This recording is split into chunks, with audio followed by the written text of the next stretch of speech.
आज आपण बनवूया दारू सोबत लागणारा चकना म्हणजे शेंगदाणा रोस्ट। त्यासाठी इथे मी अर्धा किलो शेंगदाणे घेतलेले, मिरच्या घेतलेले आणि मीठ घेतलेले। एकदम सोपी पद्धत आहे, तुम्ही बघू शकता। अशा पद्धतीने तुम्ही मिरच्या कट करून घ्यायच्या पहिले।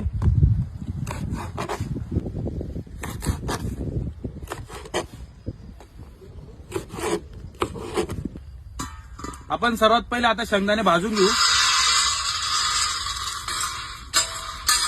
ज्यावेळेस तुम्ही घरी ड्रिंक करणार असाल, घरी कुणीच नसणार, त्यावेळेस अगदी सोप्या पद्धतीने बनणारी रेसिपी म्हणजे शेंगदाणा रोस्ट। आपण आता मिरच्या टाकून घेऊ त्याच्यावर। ज्यावेळेस तुम्ही घरी डिश बनवणार असाल तर गरमागरम असं एक शेंगदाणा आणि मिरची उचलून पण खाऊ शकता, एकदम चांगली लागते ती पण टेस्ट। शेंगदाणे व्यवस्थित भाजून झालेले, आपण त्यात मीठ घालून घेऊ।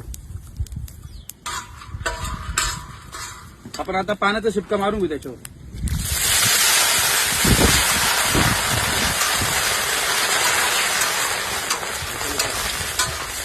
पाण्याचा शिपका मारल्याने शेंगदाणे मधून पण व्यवस्थित कडक होता आणि एकदम खारे पण नाही होत आणि जास्त हे पण नाही लागत, व्यवस्थित कडक होऊन जाता। मिठाचं पाणी पूर्ण सुकोस्तर आपण शेंगदाणे असेच भाजून घेऊ तव्यावर।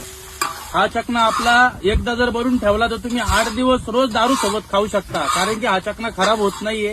आणि दुसरी गोष्ट म्हणजे तुम्ही घरी फॅमिली सोबत पिक्चर बघत असणार तर त्यावेळेस तुम्हाला स्टार्टर पाहत आलं तर हे पण तुम्ही खाऊ शकता, खूप हेल्दी आणि चांगले लागतं। आपला आता दारूचा चकना म्हणजे शेंगदाणा रोस्ट रेडी झालेला आहे। आपण आता काढून घेऊ। व्यवस्थित कडक पण झाले शेंगदाणे, मिरच्या पण व्यवस्थित भाजून गेलेले आहे। आपण आता सर्व करून घेऊ।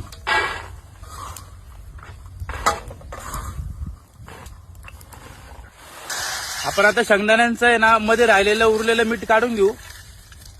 चाळणीने हे बघा असं चाळून घ्यायचंय।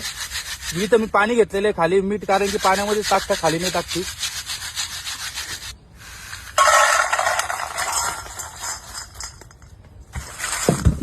चकना रेडी।